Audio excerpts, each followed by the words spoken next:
Happy Friday. I'm meteorologist Rob Eicher for the Florida Weather Authority. This Friday happens to be August the 14th, so quick shout out to my son Noah. Today is his birthday. He was the one that photobombed our Charlie video just the other day.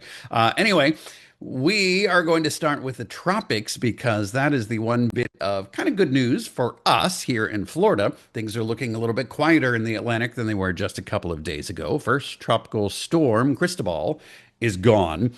Second, the tropical waves that we were watching are looking a lot less impressive now than they were a couple of days ago. The first one is moving into some drier air and some strong wind shear. That should prevent it from becoming anything more than it already is.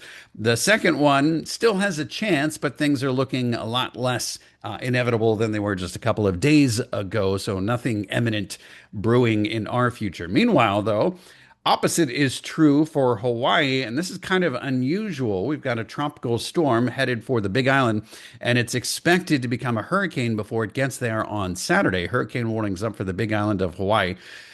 It is relatively rare for a hurricane to make direct landfall on Hawaii. Last time that happened, in fact, was 1992. Now, it may not happen this time either because one, Lala, the tropical storm, may not strengthen before it gets there. And it's also possible it could go towards the bottom edge, the southern edge of this cone here, and just miss making direct landfall on Hawaii. So something to keep an eye on for the sake of trivia. Meanwhile, our weather back home can best be summed up by yes, thank you, Martha. Let me show you this. We've got orange over the entire state. What is that? A heat advisory for most of the state of Florida. A heat advisory means peak heat indices up around 108, meaning like it's going to feel like 108 this afternoon. And the reddish color would actually be an extreme heat warning. And because they say misery loves company, let me zoom on out and show you that this extends all the way up through the Carolina coastline, up past Kansas City, St. Louis, Dallas, Oklahoma City. In other words, almost the entire southeastern United States. And that is due to a giant area, strong area of high pressure. Let me show you some weather geeky stuff. I always like to share some weather geeky stuff in here. What we're looking at now is the pressure in the middle part of the atmosphere compared to normal. Red would mean above normal, higher than normal pressure. What does that mean? High pressure means the air is sinking. It's heavier, it's sinking. And when you have sinking air, the air gets warmer. And that also helps to suppress showers and thunderstorms. And we don't have showers and thunderstorms. The sun goes unabated and it just gets hotter and hotter in the afternoon here. And in this case, the pressure is really high. That dark reddish color would indicate pressure that is higher than it would be 99% of the time. So 99% of the time, the pressure is not this high.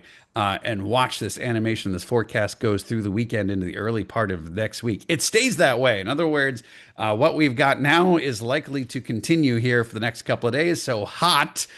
With little to no in the way of afternoon showers and thunderstorms. Decent chance for today, especially over the I-4 corridor, but little to no chance of rain Saturday, Sunday, and Monday as the air gets even drier. Normal high temperatures would be 92. Record high temperatures for the next couple of days are in the upper 90s.